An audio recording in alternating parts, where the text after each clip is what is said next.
하늘밥상 224번째 묵상 정복하라. 오늘의 주제, 어떤 지파는 가나안 정복의 임무를 완성하기 전에 멈췄다. 이스라엘 백성들은 40년의 광야의 삶을 마치고 마침내 가나안 땅에 들어갑니다. 그러나 젖과 꿀이 흐르는 약속의 땅에는 이미 가나안의 7족속이 터를 잡아 살고 있었습니다. 이스라엘 백성들은 그 땅을 점령하는 정복 전쟁을 치러야 했습니다. 하나님은 가나안 사람들이 섬기던 신들을 파괴하고 그 백성을 진멸하라고 하셨습니다. 그들이 진멸되어야 할 이유는 그들의 죄악이 관영했기 때문이요, 다른 하나는 이스라엘이 하나님을 떠나 그들의 신을 섬길 것을 방지하기 위해서입니다. 이스라엘이 그들과 싸워 승리할 수 있었던 것은 이스라엘이 수요가 많아서가 아닙니다. 오히려 모든 민족 중에 가장 적었지만 하나님이 택하여 자기 백성을 삼으시고 함께해 주셨기 때문입니다. 그런데 정복 전쟁이 완전하게 이루어지지 못했습니다.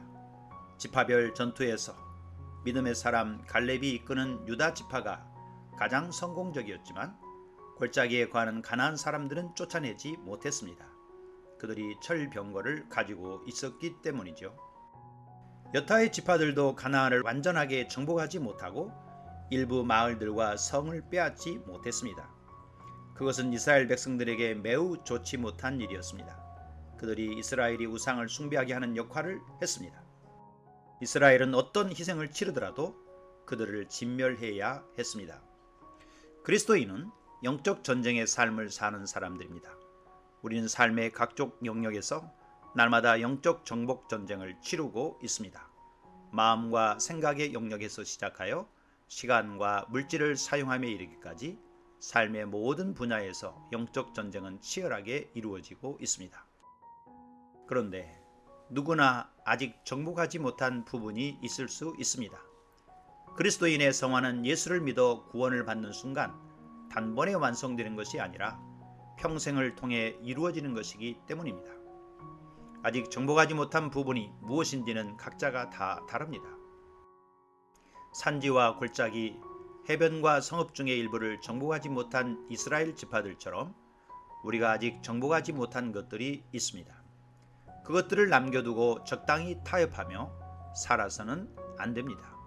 그것들이 그리스도 안에서 우리가 누려야 할 자유를 빼앗고 약화시키며 망하게 할 수도 있습니다. 영적 정복 전쟁은 선택이 아니라 필수입니다. 정복하지 못한 영역은 반드시 정복해야 하고 한번 정복해도 다시 고개를 들기 때문에 계속적으로 그리스도의 은혜가 필요합니다. 정복하라, 아니면 정복당한다는 명언은 영적 진리에도 적용됩니다. 당신이 아직 정복하지 못한 부분이 있습니까? 주님, 아직 정복하지 못한 것들을 온전히 정복하도록 도와주소서. 오늘도 아삼 양문지기 고재윤 목사.